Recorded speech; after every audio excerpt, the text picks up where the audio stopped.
हाँ, तो कैसे हैं आप लोग। आज हम लोग न्यूटन्स लॉ ऑफ मोशन का सेकेंड लेक्चर पढ़ने वाले हैं, जिसमें हम लोग नॉर्मल फोर्स और फ्री बॉडी डायग्राम की बात करेंगे। तो नॉर्मल फोर्स क्या होता है? नॉर्मल फोर्स होता है perpendicular component of contact force. Suppose that कि एक टेबल है और इस पे एक ब्लॉक रखा हुआ है, तो कांटेक्ट फोर्स टेबल और ब्लॉक के बीच में कांटेक्ट हुआ तो एक नॉर्मल फोर्स एक्ट करता है। It is the perpendicular component of contact force.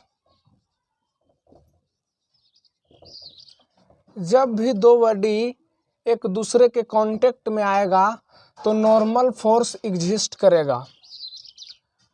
क्या होता है कि ब्लॉक पे एक फोर्स mg लगता है, ग्रेविटी के कारण mg लगा, तो उसको बैलेंस करने के लिए एक फोर्स लगता है perpendicular to the direction of contact. Contact के परपेंडिकुलर डायरेक्शन में एक फोर्स लगता है, जिसे हम लोग बोलते हैं नॉर्मल फोर्स। कुछ और नॉर्मल फोर्स के बारे में जानते हैं। तो नॉर्मल फोर्स होता है it is self adjusting. It is self adjusting. It is self adjusting force.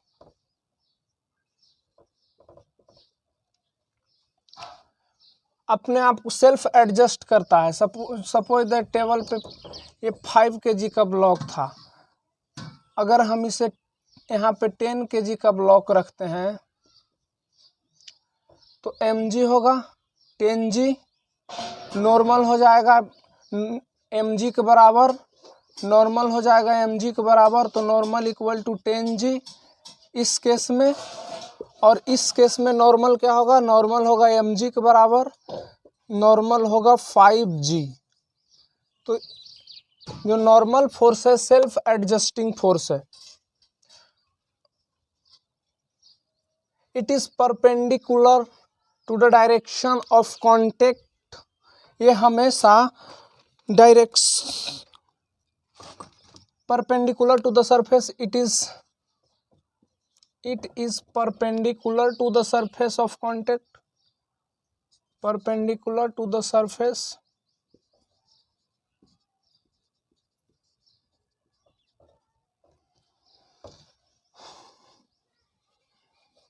हमेशा सरफेस के परपेंडिकुलर होगा नॉर्मल फोर्स।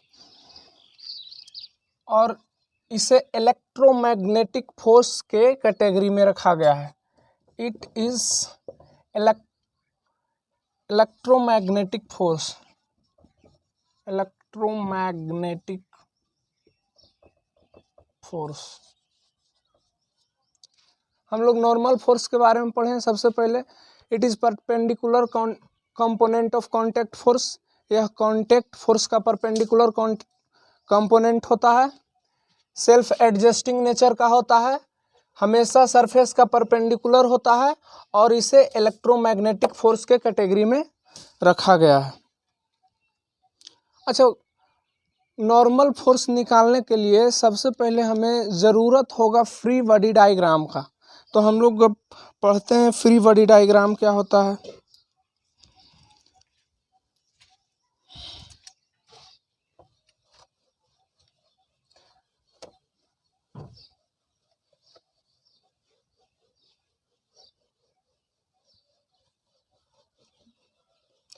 सबसे पहले फ्री बॉडी डायग्राम में हम लोग शो क्या करते हैं?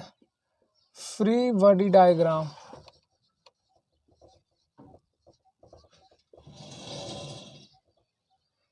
It is the sketch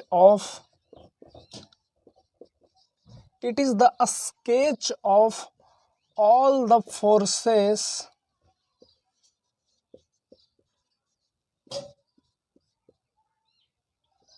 acting on the body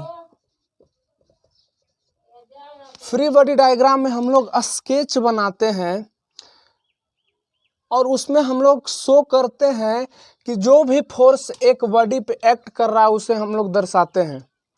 ध्यान दीजिएगा, all the forces acting on the body पे ध्यान दीजिएगा। जो बॉडी पे फोर्स लग रहा है उसे हम लोग शो करते हैं, जो बॉडी के द्वारा फोर्स लग रहा है उस पे हम लोग ध्यान नहीं देते हैं।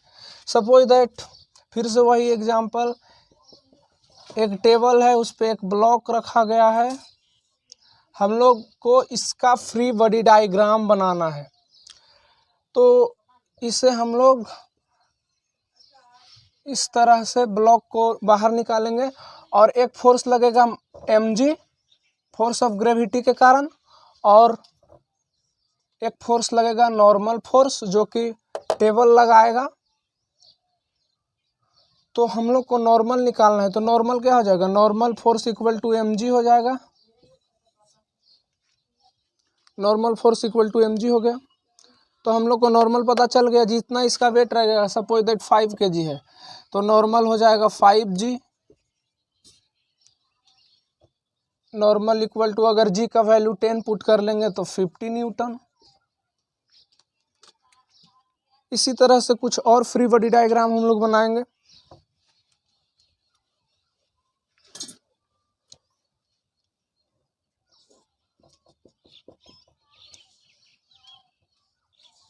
एक 4 kg का बॉडी है और एक 2 kg का बॉडी रखा हुआ है। हम लोग को इसका फ्री बॉडी डायग्राम बनाना है।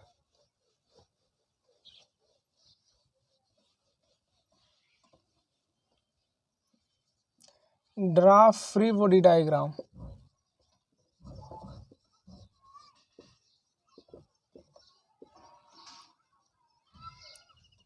तो हम लोग सबसे पहले फ्री बॉडी डायग्राम हम लोग सेपरेटली बनाते हैं ऑब्जेक्ट का। अगर 2 ऑब्जेक्ट है तो सेपरेटली 2 ऑब्जेक्ट का बनाएंगे फ्री बॉडी डायग्राम। अगर 3 ऑब्जेक्ट होता तो सेपरेटली तीनों ऑब्जेक्ट का बनाते हैं फ्री बॉडी डायग्राम। तो सबसे पहले बनाते हैं 2 kg का फ्री बॉडी डायग्राम। तो 2 kg को बाहर निकालेंगे। अब देखेंगे, एक तो mg इस पे फोर्स लगेगा, जो बॉडी पे फोर्स लग रहा है उसे हम लोग को डिपिक्ट करना है। जो बॉडी के द्वारा फोर्स लग रहा है उस पे हम लोग को ध्यान नहीं देना। तो सबसे पहले एक mg लगेगा, 2g, मास 2g है, मास 2 kg है, तो 2g mg। उसके बाद एक नॉर्मल फोर्स लगेगा। तो नॉर्मल कितना हो जाएगा, नॉर्मल को अगर कैलकुलेट करना रहे तो नॉर्मल हो जाएगा 2g। अगर g का वैल्यू 10 रखते हैं तो 20 न्यूटन हो जाएगा नॉर्मल फोर्स।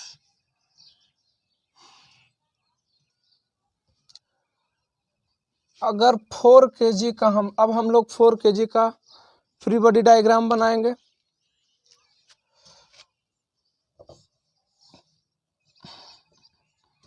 फोर kg का फ्री बॉडी डायग्राम बनाना है।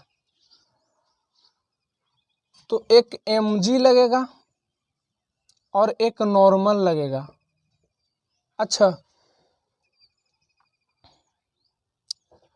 अब ध्यान देना कि 4 kg का तो mg नीचे लग रहा है इस तरह से 4g, और 2 kg जो इसके ऊपर रखा हुआ है उसका भी mg इसी पे लग रहा है डाउनवर्ड डायरेक्शन में। तो 2g इसका भी। अगर टोटल फोर्स जोड़ते हैं तो नॉर्मल इक्वल टू क्या हो जाएगा, normal equal to 4 to 6g हो जाता है। ऐसे भी ध्यान दो कि जो 4 kg है इस पर mg कितना लग रहा है, 4 kg का mg लग रहा है, 2 kg का mg लग रहा है, तो 6g। तो 4 kg पर mg जो लग रहा है 6g, अगर इसको हम लोग कंबाइन कर लेते हैं इस तरह से तो एक हो जाएगा 4 kg का ये ब्लॉक है, 6g नीचे लग रहा है, mg जो फोर्स ऑफ ग्रेविटी के कारण 6g नीचे लग रहा है, तो और एक फोर्स लग रहा है नॉर्मल इक्वल टू हो जाएगा 6g। Normal equal to g का वैल्यू 10 पुट कर लेते हैं, 60 न्यूटन। तो 4 kg का नॉर्मल, 4 kg पे नॉर्मल कितना हुआ, 60 न्यूटन, और 2 kg पर 20 न्यूटन। चूँकि ये सबसे बॉटम में रखा हुआ है तो इसका भी वेट इस पे लग रहा है, इसी के कारण इस पर जो mg फोर्स होगा 4 kg वाला पर वो होगा 6g, दोनों को कंबाइन करके होगा। अब हम लोग कुछ और फ्री बॉडी डायग्राम डिपिक्ट करेंगे और नॉर्मल निकालेंगे, एक्सेलरेशन निकालेंगे, एक्सेलरेशन भी निकाल लें।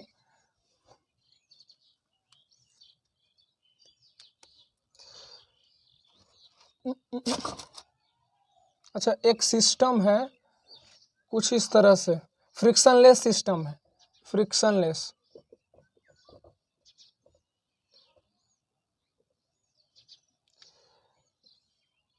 इस तरह से कुछ सिस्टम दिया गया है, 3 ब्लॉक है, 3 ब्लॉक है और उस पर एक फोर्स लग रहा है 14 न्यूटन का। एक ब्लॉक है 4 kg का, एक 3 kg का और एक है 1 kg का। हम लोग को फाइंड करना, हम लोग को निकालना acceleration, find acceleration, find acceleration of ABC block, ABC। हम लोग को एक्सेलरेशन फाइंड करना है। फ्रिक्शनलेस टेबल है, फ्रिक्शनलेस टेबल है, इसका मतलब हुआ कि हम लोग जो फोर्स लग रहा है इधर 14 न्यूटन इक्वल टू हम लोग कर सकते हैं मास इंटू एक्सेलरेशन, मास, टोटल मास इंटू एक्सेलरेशन। चूँकि फ्रिक्शनलेस टेबल है तो इस सिस्टम को हम लोग 8 kg को हम लोग इसको इस तरह से भी लिख सकते थे, इस तीनों ब्लॉक को कंबाइन करके एक ब्लॉक बना दिए 8 kg का, इस तरह से भी हम लोग कर सकते थे। चूँकि टेबल फ्रिक्शनलेस है तो force equal to mass into acceleration. Mass कितना है 437 और 1 8, 14 newton equal to 8 into acceleration, acceleration equal to हो जाएगा 14/8, 7/4, एक्सेलरेशन हो गया 7/4। एक्सेलरेशन ए का भी 7/4 होगा मीटर पर सेकेंड स्क्वायर, बी का भी 7/4 मीटर पर सेकेंड होगा और सी का भी 7/4 मीटर पर सेकेंड स्क्वायर होगा। चूँकि ये फ्रिक्शनलेस टेबल है और ये आपस में कांटेक्ट में है तो तीनों का एक्सेलरेशन क्या हो गया 7/4 मीटर पर सेकेंड स्क्वायर।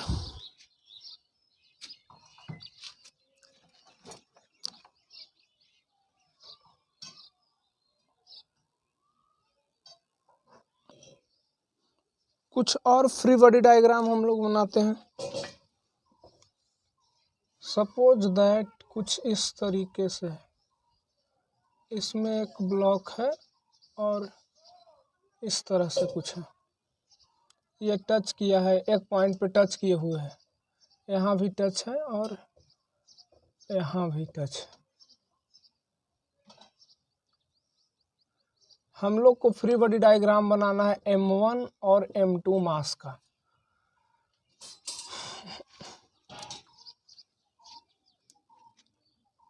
तो चलिए हम लोग बनाते हैं M1 और M2 मास का फ्री बॉडी डायग्राम।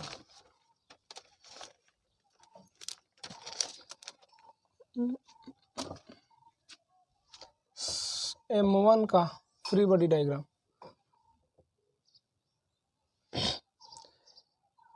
वाल, ये कंटेनर है, कोई कंटेनर और एक बॉडी है, उसके बीच में कांटेक्ट फोर्स है तो नॉर्मल इस पर भी एक्ट करेगा। तो इसका नॉर्मल कुछ इस डायरेक्शन में परपेंडिकुलर इस डायरेक्शन में कुछ होगा, कुछ इस डायरेक्शन में इसका नॉर्मल होगा। ये दोनों बॉडी आपस में कांटेक्ट में है तो यहाँ भी नॉर्मल होगा, कुछ इस डायरेक्शन में नॉर्मल होगा परपेंडिकुलर टू द सरफेस।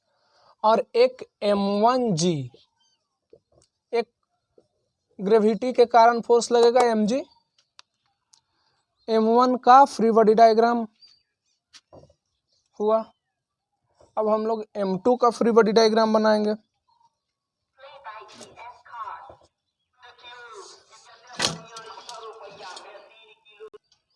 अच्छा, अब m2 मास का हम लोग फ्री बॉडी डायग्राम बनाते हैं। तो m2 m1 कांटेक्ट में है, इसके चलते एक नॉर्मल फोर्स कुछ इस डायरेक्शन में हो जाएगा परपेंडिकुलर टू द सरफेस। वाल, कंटेनर का वाल और m2 के बीच में भी कांटेक्ट फोर्स है, इसके चलते भी एक नॉर्मल फोर्स होगा और एक होगा m2g फोर्स ऑफ ग्रेविटी के कारण। तो m2 का फ्री बॉडी डायग्राम कुछ इस प्रकार से बना। कुछ अब इंक्लाइंड प्लेन वाला फ्री बॉडी डायग्राम बनाएंगे। एक इंक्लाइंड प्लेन पर एक बॉडी को रखेंगे और उसका नॉर्मल और एक्सेलरेशन निकाल के देखते हैं।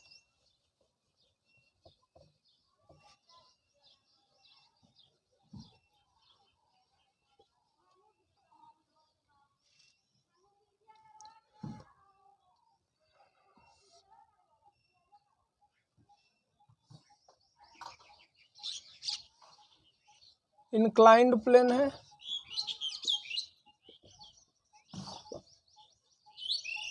इस पे एक ब्लॉक रखा हुआ है।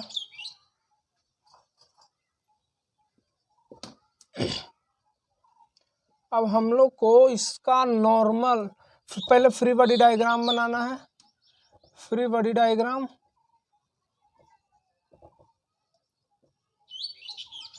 फिर हम लोग को नॉर्मल निकालना है और एक्सेलरेशन निकालना है। तो चलिए, इस पे एक फोर्स लगेगा mg डाउनवर्ड डायरेक्शन में, ये फोर्स हो गया mg, और एक परपेंडिकुलर फोर्स होगा जो कि नॉर्मल होगा।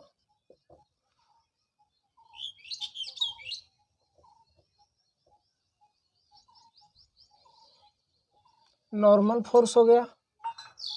अब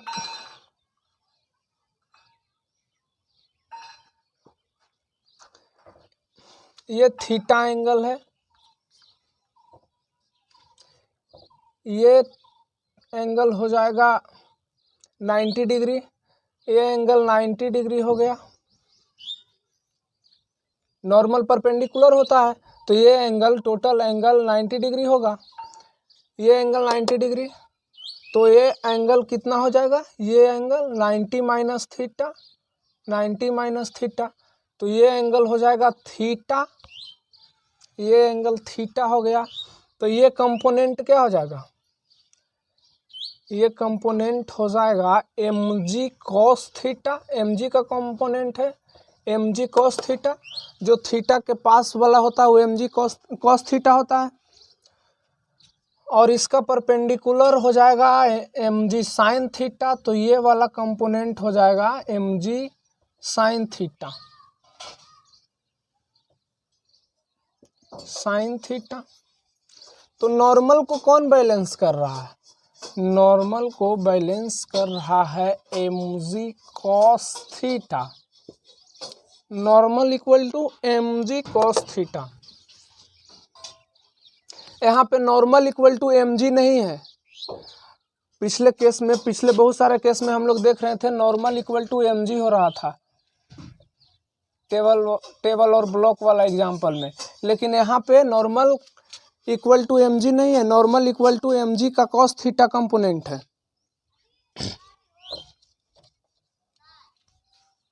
अच्छा, नॉर्मल हम लोग निकाल चुके, फ्री बॉडी डायग्राम बना लेते हैं। फ्री बॉडी डायग्राम हम लोग बना चुके। ब्लॉक का एक हो गया नॉर्मल और एक हो गया, इसको बैलेंस कर रहा है mg cos theta, mg cos theta normal को बैलेंस कर रहा है। और एक फोर्स इस डायरेक्शन में लग रहा है mg sin theta.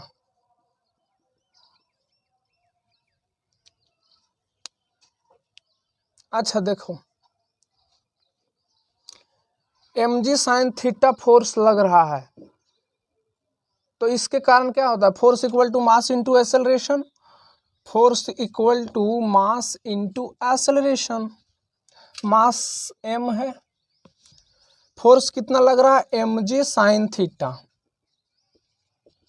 Mass m है और एक्सेलरेशन हम लोग को फाइंड करना है, तो एक्सेलरेशन इक्वल टू क्या हो जाएगा, एक्सेलरेशन इक्वल टू हो जाएगा mg sine theta by m।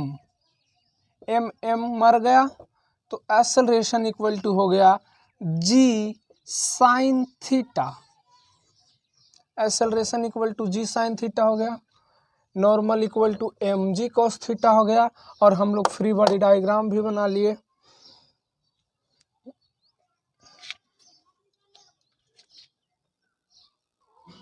अच्छा, अब हम लोग थोड़ा सा टेंशन फोर्स के बारे में देख लेते हैं।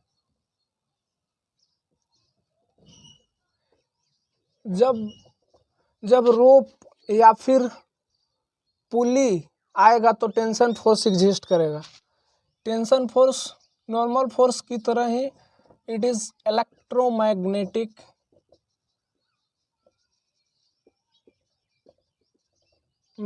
फोर्स है।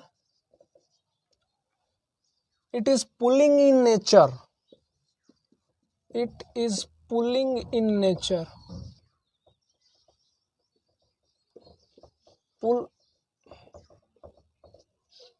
It is pulling in nature, और इसका डायरेक्शन हमेशा अवे फ्रॉम द बॉडी होता है। Its direction is always away from the body।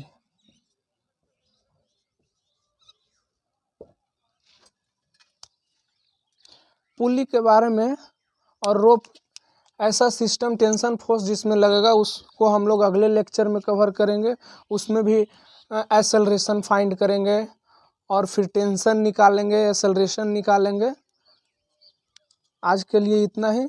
Please like and subscribe my channel.